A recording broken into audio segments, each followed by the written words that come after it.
ಅಕ್ಷರದ ತೀರದಲ್ಲಿ ಮೂರಕ್ಷರದ ಪಟ್ಟಣದಲ್ಲಿ ಎರಡಕ್ಷರವನ್ನ ಮಾಡಿದ.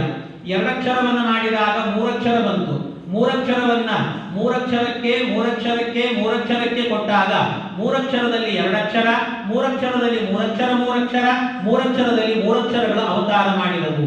ಅಂದ್ರೆ ಅರ್ಥ ಏನು ಅಂದ್ರೆ, ನಾಲ್ಕಕ್ಷರದ ರಾಜನು ದಶರಥ ರಾಜನು ಮೂರಕ್ಷರದ ತೀರದಲ್ಲಿ ಸರಯೂ ನದಿ ತೀರದಲ್ಲಿ ಮೂರಕ್ಷರದ ಪಟ್ಟಣದಲ್ಲಿ ಅಯೋಧ್ಯ ಪಟ್ಟಣದಲ್ಲಿ ಎರಡಕ್ಷರವನ್ನ ಮಾಡಿದ, ಯಜ್ಞವನ್ನ ಮಾಡಿದ. ಮೂರಕ್ಷರ ಬಂತು, ಪಾಯಸ ಬಂತು. ಅದನ್ನ ಮೂರಕ್ಷರಗಳಿಗೆ ಕೊಟ್ಟ.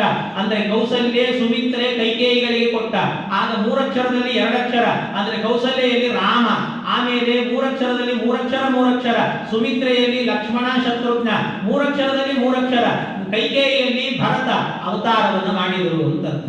ಆಮೇಲೆ ಮುಂದೆ ಇವರೆಲ್ಲ ಚೆನ್ನಾಗಿ ಬೆಳೆದಾಗ ನಾಲ್ಕಕ್ಷರದವರು ಐದಕ್ಷರಕ್ಕಾಗಿ ಎರಡಕ್ಷರವನ್ನು ಮಾಡುವಾಗ ಮೂರಕ್ಷರದವರು ಬಹಳ ಮೂರಕ್ಷರವನ್ನು ಮಾಡಿದರು. ಅದಕ್ಕೆ ಆ ಮೂರಕ್ಷರ ಮಾಡಲಿಕ್ಕೋಸ್ಕರವಾಗಿ ಮೂರಕ್ಷರಕ್ಕೆ ಬಂದು ನಾಲ್ಕಕ್ಷರವನ್ನ ಕೇಳಿದರು. ನಮಗೆ ಎರಡಕ್ಷರ ಮೂರಕ್ಷರ ಬೇಕು, ಯಾಕೆ ಅಂದ್ರೆ ಎರಡಕ್ಷರವನ್ನ ಮೂರಕ್ಷರ ಮಾಡ್ಲಿಕ್ಕಾಗಿ ಅಂತ ಕೇಳಿದ್ರಂತೆ. ಅಂದ್ರೆ ಅರ್ಥ ಏನು ಅಂದ್ರೆ, ನಾಲ್ಕಕ್ಷರದವರು ವಿಶ್ವಾಮಿತ್ರರು ಅವರು ಐದಕ್ಷರಕ್ಕಾಗಿ ಲೋಕ ಕಲ್ಯಾಣಕ್ಕಾಗಿ ಎರಡಕ್ಷರವನ್ನು ಮಾಡಿದ್ರು, ಯಜ್ಞವನ್ನ ಮಾಡಿದ್ರು. ಅದಕ್ಕೆ ಮೂರಕ್ಷರವು ಬಹಳ ಮೂರಕ್ಷರ ಮಾಡ್ತಿದ್ರು. ಅಂದ್ರೆ ಮೂರಕ್ಷರ ಅಂದ್ರೆ ರಾಕ್ಷಸರು ಬಹಳ ಮೂರಕ್ಷರ ತೊಂದರೆ ಮಾಡ್ತಾ ಇದ್ರಂತೆ. ಆ ಮೂರಕ್ಷರವನ್ನ ಮೂರಕ್ಷರ ಮಾಡ್ಲಿಕ್ಕೆ, ರಾಕ್ಷಸರನ್ನ ಸಂಹಾರ ಮಾಡ್ಲಿಕ್ಕೆ ಅದಕ್ಕೆ ಮೂರಕ್ಷರಕ್ಕೆ ಬಂದ್ರು, ಅಯೋಧ್ಯ ಪಟ್ಟಣಕ್ಕೆ ಬಂದ್ರು. ನಾಲ್ಕಕ್ಷರವನ್ನ ಕೇಳಿದ್ರು, ದಶರಥನನ್ನ ಕೇಳಿದ್ರು, ಎರಡಕ್ಷರ ಮೂರಕ್ಷರ ಬೇಕು, ಆ ಎರಡಕ್ಷರವನ್ನು ಮೂರಕ್ಷರ ಮಾಡ್ಲಿಕ್ಕೆ ಅಂತ.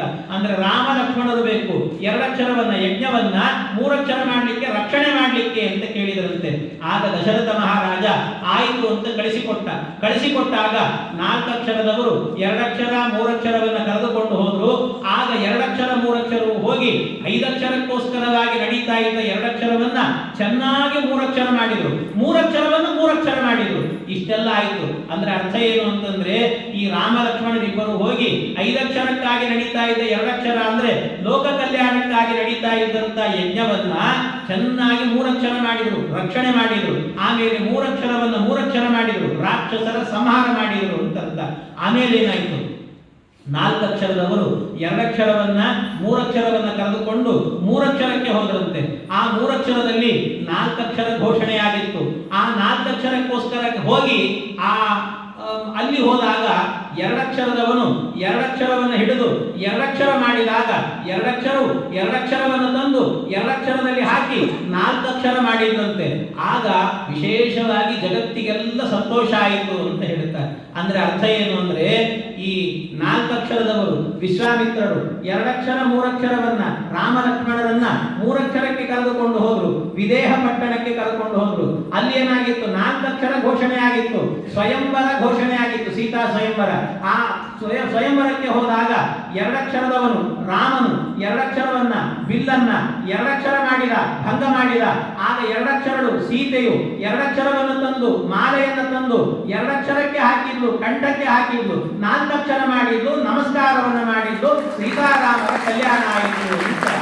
ಹೀಗೆ ಈ ಇಬ್ಬರ ಕಲ್ಯಾಣ ಎನ್ನುವಂತಹದ್ದು ರಾಮ ಸೀತೆಯರ